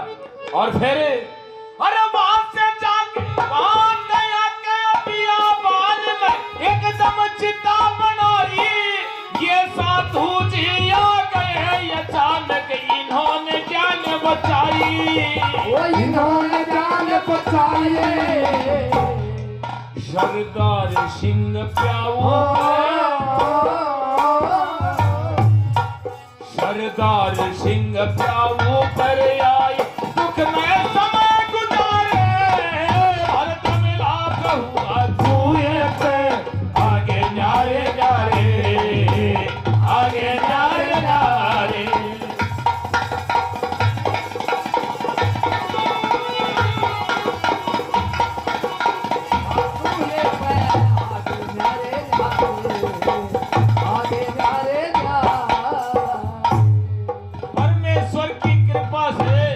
मिल गए अचानक सारे और भरत मिलाप हुआ कुएं पे, वो आगे न्यारे न्यारे। इस प्रकार से अपनी अपनी बात को रख रहे थे। राजकुमारी कह रही थी कि आपने मेरे साथ विवाह किया, आपने भी छोड़ करके मुझे अपना किनारा कर गए। और इधर माता ने देखा मेरा बेटा, वो अपनी व्यथा बता रही थी, बेटा मुझे बदमाश उठा ले गए थे ऋषि के आश्रम में से, और मैंने किसी तरह से उन दुष्टों का खात्मा करके तेरे पास यहाँ कुटी पर आई। कुटी पर तू दिखाई नहीं दिया, मैं तेरी तलाश में निकल पड़ी। रामनगर में आ गई, मैंने 12 साल काटे, 12 साल काटे। इधर से ये रतन कौर महल में आई, उसने देखा कि तेरा पति बदला हुआ है। बस रात में धोखा दे करके मेरी नजर बचा कर वहां से ये चली गई। और फिर जैसे ही प्रातः काल हुआ, राजा ने मेरे ऊपर उल्टा दोष मंड करके और मुझे महल से बाहर निकाल दिया। बस मैंने देख लिया, आखिर निर्णय ले लिया कि आज तेरे संसार में कोई नहीं, इसलिए तू जंगल में चिता बना करके जल के खत्म हो जा। ये साधु जी महाराज अगर नहीं पहुंचते तो मैं खत्म हो जाती। इन्होंने मेरी जान बचाई और उस जान के परिणाम स्वरूप आज हमारा आपका दर्शन पुनः मिलन हो गया। इन्होंने कहा भी था कि बेटा तेरा पति तुझे जरूर मिलेगा। आज इन्हीं का वचन आज सिद्ध होगा, सफल हो गया है। तीनों का भर्त मिलाप होता है। और बेटा तेरे पास तो बहुत बहादुर वीर है, पर बेटा मेरे दिल में एक दर्द है। कहने लगा कि बताओ माँ क्या बात है। बेटा तेरा जो पिता है छोटे मोटे बाप की संतान नहीं है, तू माणकपुर के महाराज मदन पाल का बड़ा लड़का है। बेटा तेरा पिता और तेरी मौसी कैद में जेल में पड़े हुए हैं और तेरी राजधानी पर वीरसेन राजा का राज है। इसलिए बेटा अगर तू बहादुर है तो अपने बेटे, अपने पिता और अपने राज को छुटा ले। और क्या कह रही थी?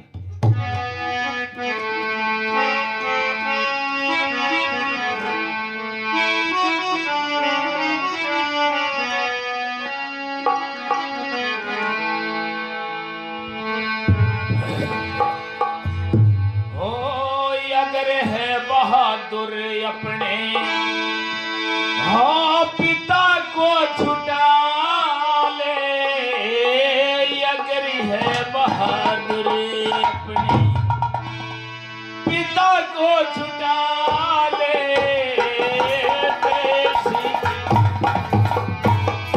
ओ पिता को छुटा ले, अगर है बहादुर अपना पिता को छुटा ले। अगर है बहादुर अपना पिता को छुटा ले। अगर है बहादुर वो तेरा पिता राजा मदन पाल है। तेरा पिता राजा मदन पाल है। राजा पिता का याद बहुत बुरा हाल है। तेरे पिता का याद बहुत बुरा हाल है। ख्याल है यही, ख्याल है यही, उसे वो स्वतंत्र करा ले। बहादुर अपना पिता को छुटा दे। अरे है बहादुर अपना पिता को छुटा दे। अरे है कह रही थी कि माँ, अगर तू बहादुर पिता की बहादुर संतान है तो अपने बाप की बंदिश को छुटा बेटा। यही होता है बेटे का असली धर्म, जो अपने पिता को दुखी ना देख सके।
अपने वो पिता को छुटा ले।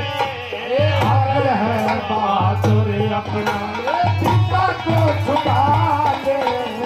अगर है बहादुर पिता को छुटा दे। अगर है सरदार सिंह तू कर दे चढ़ाई।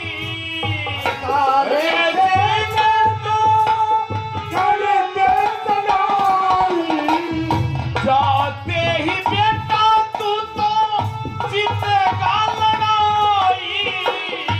जाते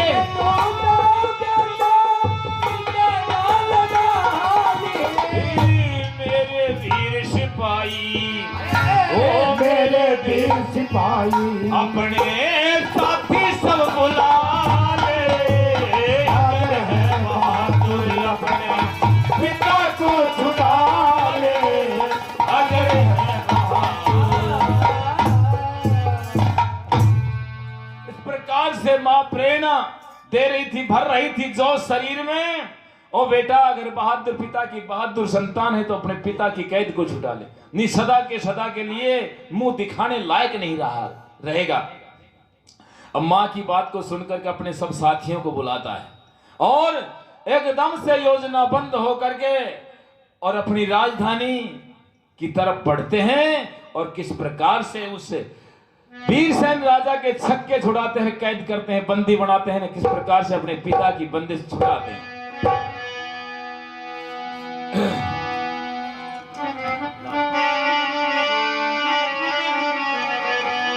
और पलटन लेकर साथ में पहुंचा रात में, बाहर पहुंचा रात में, फिर करी थी लड़ाई भाई। पहुंचा रात में, फिर करी थी लड़ाई भाई।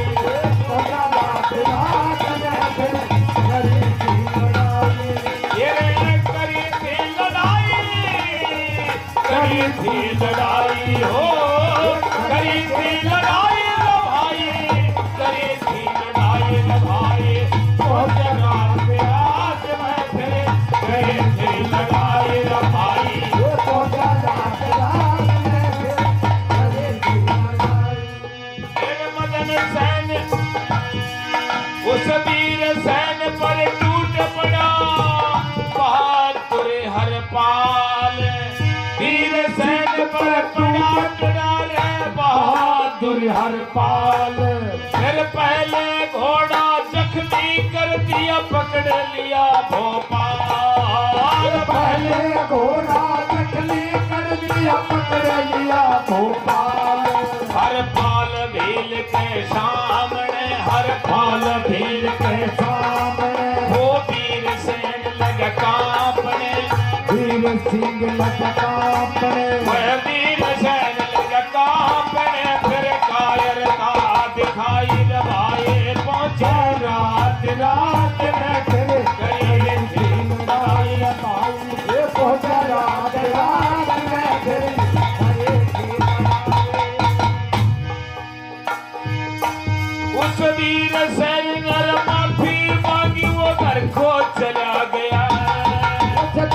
सिंह ने माफी मांगे कर को चला गया और अपने पिता की बंद छुड़ाई बाहर बुला लिया और अपना पिता के बंद छुड़ाई हार बुला लिया तू माणिकपुर का राज कर तू माणिकपुर का राज करे और अपने सिर पर ताज धरे वो अपना सिर पर ताज धरे अपने सिर पर ताज धरे ये घड़ी को से गिरे आई रे भाई पहुंचा रात रात में तेरी करे थी चढ़ाई रे भाई ये पहुंचा रात रात में करे थी चढ़ाई ये पहुंचा रात रात में करे थी चढ़ाई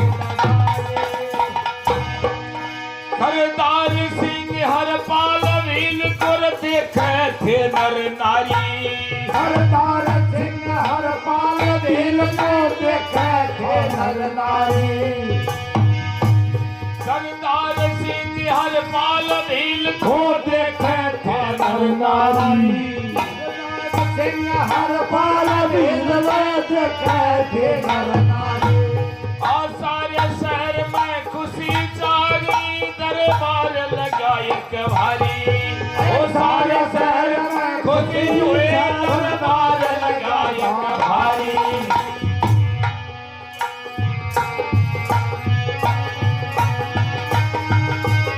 दरबार लगा बड़ा भारी अरे जय जयकारे लगे शहर में जयकारी होए शहर में जय जयकारे लगे शहर में जयकारी लगे शहर में भारी नारे लगे शहर में भारी मारे लगे शहर में भारी नारे लगे शहर में घर घर बटी मिठाई ले लो होता रात रात में रे कभी की लड़ाई रे भाई होता रात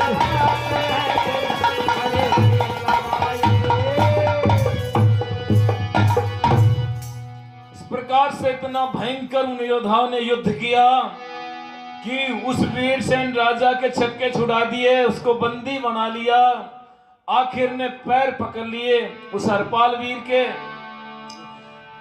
और अपने पिता की बंद छुड़ाता है कैद से बाहर निकालते हैं इधर वो उसकी जो मौसी थी कमला उसको भी बाहर निकालते हैं अब ये देखता है राजा कि ये लड़का ये राजकुमार कौन है जिसने हमारे को इस बंधन से मुक्त किया है हमारी राजधानी को मुक्त किया है आजाद करवाया है धन्यवाद तो कम से कम उस छत्री वीर का हमें करना चाहिए अब ये राजा हाथ जोड़े खड़ा हुआ था कि राजकुमार आप किस राजा के लड़के हो आपने हमारी नगरी पर और मेरे पर इतना उपकार किया है कि कदापि हम आपके ऋण से ऋण नहीं हो सकते हैं आप हमारी नगरी को स्वतंत्र करवाया है आजाद करवाया है और हम गुलामी की दास्ता के अंदर बंधे हुए थे आपका बहुत बहुत धन्यवाद आप अपना परिचय दीजिए सारे नगर के निवासी सब वहां एकत्रित हुए थे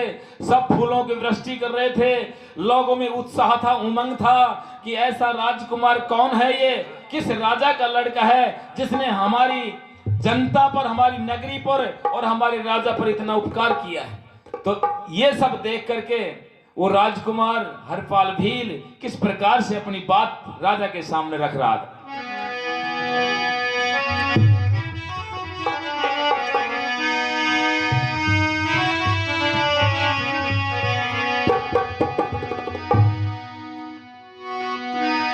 हर उस लड़के ने सुना दिया भाई रे उस लड़के ने सुना दिया सब महाराजा को हाल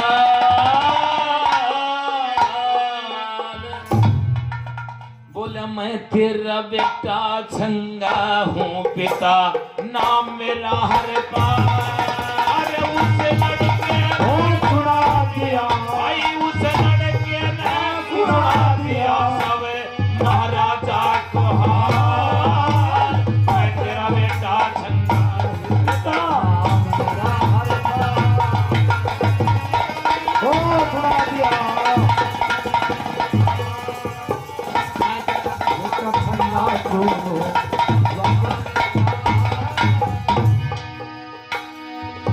और मेरी माता ने मुझको जल्लादों ते छुड़ा लिया मेरे फिर मेहर करी एक साधु ने दोनों को डटा लिया हर मेहर करी एक साधु ने तो लोगों डटा लिया 12 साल तक पढ़ा लिखा के 12 साल तक पढ़ा लिखा के वो साधु कर गए कार मैं तेरा बेटा छंगा हूँ बेटा नाम मेरा हर पार ये मैं सुना दिया हर माल मेरा बेटा छंगा दो नाम मेरा हर पाल ओ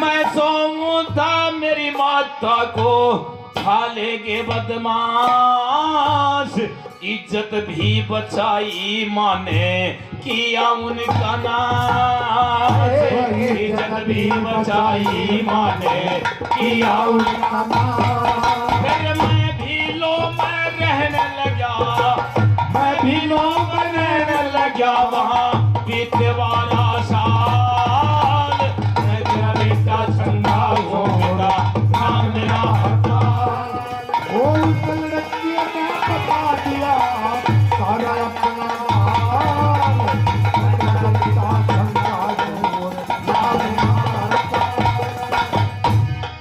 बोल रामनगर में पहुंच गई रामनगर में पहुंच गई फिर मेरी माँ दुखियारी राजकोर वाला राम कोर रानी ने करी मेरी माँ की इज्जत भारी राम कोर रानी ने करी मेरी बाकी जगहाई रत्न कोर गुम होते ही रत्न कोर गुम होते ही मेरी माँ को दई निकाल मैं तेरा बेटा छन्ना चोर नाम मेरा हर पाल उस लड़की ने बता दिया सारा अपना हाल मैं तेरा बेटा छन्ना चोर नाम मेरा हर पाल राजा से कह रहा था कि महाराज 12 साल बिताए मेरी माँ ने रामनगर में जाकर के पर उस घटना के दौरान क्या हुआ कि राजा सुरेंद्र पाल का जो लड़का था वो बदशक्ल था काला कलूटा था कोई रिश्ता उसका नहीं करता था तो राजा को उसके ब्याह का ख्याल था कि लड़का और दिखा के वो बने लड़का और दिखा के वो बने लई सगाई थी बल्लभगढ़ से ब्याह करने की करी पकाई थी बल्लभगढ़ से ब्याह करने की करी पकाई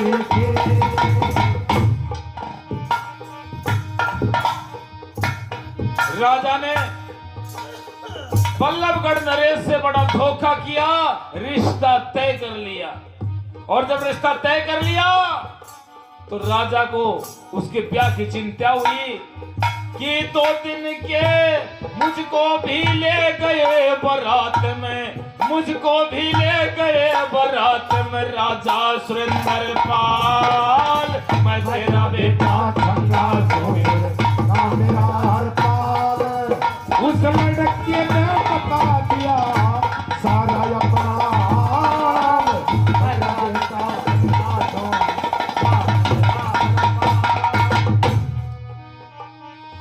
2 दिन के लिए मुझको वहां पर दुल्हा बना दिया रतन कौर के साथ फिर मेरा ब्याह करा दिया रतन कौर के साथ फिर मेरा ब्याह करा दिया और आते दफा मैंने छोड़ दिया के वापस छोड़ दिया बनड़ी गई ससुराल मैं तेरा बेटा छंदा छोर नाम मेरा हरपाल उस लड़के ने सुना दिया सब महाराजा को हाल, मैं तेरा बेटा छंदा हूँ बेटा। और महाराज 2 दिन के लिए मुझे दुल्हा बना दिया। उस 2 दिन के दौरान में इस राजकुमारी रतन कौर के साथ मेरा विवाह संस्कार हो गया और रामनगर के लिए रवाना होती है बारात। रास्ते में मुझे छोड़ दिया और दुल्हन को वहां से ले गए। अरे रतन कौर ने जब देखा तेरा बदला है पति, लगा रात में मौका आई भाग कह सकी, लगा रात में मौका आई आगे कह सकी। रतन कौर गुम होते ही, रतन कौर गुम होते ही मेरी माँ को दही निकाल, मैं तेरा बेटा और नाम मेरा हरपाल। इसी लड़के ने पता दिया अपना पिता को हार, मैं तेरा बेटा और नाम मेरा हरपाल। और बियाबान में पहुंच गई फिर मेरी महतारी, इसे रतन कौर के रास्ते में फिर लिपटे अत्याचारी। रतन कौर के रास्ते में कुछ लिपटे अत्याचारी। अरे हम भी अचानक आगे भाग के, हम भी अचानक आगे भाग के छोड़ के तत्काल, मैं तेरा बेटा छन्ना चोर नाम मेरा हरपाल। सदपिया ने सुना दिया रे उस लड़के ने सुना दिया सब महाराजा को हाल, मैं तेरा बेटा छन्ना हूँ पिता नाम मेरा हरपाल। और ये आखिरी में कह रहा था कि महाराज वो बदमाश राजकुमारी को छोड़ करके चले गए जो बेहोश मुद्रा में थी। हम भी आ गए, हमें देख करके भयभीत होकर के चले गए। फिर क्या किया? रतन कौर के लिए किया फिर मैं पानी तलाश, चलते चलते दोनों आगे हम कुएं के पास, चलते दोनों आगे मैं कुएं के पास। सरदार सिंह मिल गए आप, सरदार सिंह मिल गए आप, खुश हो गए दीन दयाल, मैं तेरा बेटा छंगा हूँ बेटा नाम मेरा हरपाल। अरे उस लड़के ने सुना दिया सब महाराजा को हाल, मैं तेरा बेटा छंगा हूँ बेटा नाम मेरा हरपाल। लड़के ने शुरू से लेकर के आखिरी तक की सब बातें जब अपने बाप के सामने रखी, ओहो वो भाव वो विचार एकदम से उमड़ आए गए और अपने बेटे का बात भर लेता हो, बेटे मेरे से बहुत भारी भूल हुई, मैं बहकावे में आ गया था और जब भेद खुला बड़ा ही प्रसन्न हुआ राजा। रानी की चालबाजी भी समझ आ गई थी, वो कुल गुरु की बेईमानी और बदमाशी भी समझ में आ गई थी, और जो जिन जल्लादों ने उस बच्चे की जान बख्शी थी उसके दया भाव का भी जो विचार राजा को आया, सबको इकट्ठा किया। सबसे पहले उनको इनाम देंगे, सबसे पहले जल्लादों को इनाम दिया बहुत ज्यादा, कुल गुरु को बुला करके मृत्यु दंड की सजा दी, कमला रानी को आधी धरती में गड़ा करके और बहुत बेदर्दी से उसको खत्म किया गया। और उधर जंगल बियाबान में सह सम्मान से उस ऋषि का महात्मा का बड़ा आदर सत्कार किया, बहुत धन धान दिया और चपला रानी को से माफी मांगी गलती के लिए और बड़े ही सम्मान भाव से उसको अपने रथ में बिठा करके अपनी राजधानी में आते हैं, बहुत बड़े दरबार लगाते हैं। राजा सबको सादर प्रणाम करता है, हाथ जोड़ करके एक निवेदन कर रहा था सभी पब्लिक से, सभी जनता से कि जिस नगरी को, जिस राजधानी को, जिस सुयोग राजा की आवश्यकता हुआ करती है, आज प्रभु की कृपा से उस राजकुमार, वो राजा हमें मिल गया है, और वो और कोई नहीं, वो मेरा बड़ा पुत्र है जिसका नाम हरपाल है। हरपाल सिंह नाम है, जिसने हमारी नगरी को और हमें आजादी दिलाई है। ये मेरा बेटा है। इतनी कहता हुआ राजा ने अपना सिर का ताज उतार करके अपने बेटे के सर पर रखा। लोगों ने फूलों की वृष्टि की और बड़ी खुशियों का वातावरण छाया। सभी को इनाम दिया। जो दोषी थे उनको मृत्यु दंड की सजा दी। ऐसी ऐसी देवियां एक नहीं बुजुर्गों, हजारों मेरे देश में हुई। किस प्रकार से आपत्तियों का सामना करती हुई अपने धर्म पर आरूढ़ रहती हुई, और किस प्रकार से अपनी और अपने बेटे की और अपनी पति और अपनी राजधानी की रक्षा की। ऐसा प्रमाण बहुत मिलेंगे आपको। ऐसी बातों से शिक्षा मिलती है कि हमें किस प्रकार से अपने जीवन को यापन करना चाहिए। कैसी कैसी मेरे देश में नारियां हुई जिन्होंने अपना सर्वस्व आहूत कर दिया, परंतु अपने धर्म पर, अपने सत्यत्व पर, अपनी नारी सत्यत्व पर, जाति पर कभी आंच नहीं आने दी। ऐसी ऐसी देवियों से ऐसी उत्तम संतान पैदा होती है जिनका दुनिया में यशोगान होता है। जब तक ये सूरज और चांद रहेगा, उन देवियों का और उनसे होने वाली संतान का सदा नाम ऊंचा रहेगा। ये छोटी सी दास्तां आपके सामने रखी, आपने बड़े श्रद्धा और सम्मान के साथ सुना। आप सभी का बहुत बहुत हार्दिक धन्यवाद। और बोलिए सत्य सनातन वैदिक धर्म की, बोलिए बाबा रूपादास जी महाराज की, मर्यादा पुरुषोत्तम श्री रामचंद्र जी महाराज की, योगी राज कृष्ण भगवान की, गौ माता की, नगर खेड़ा बस्ती माता की, आज के सत्संग प्रभाव की जय। सभी का बहुत बहुत हार्दिक धन्यवाद। प्रेम नमस्ते। बहुत बहुत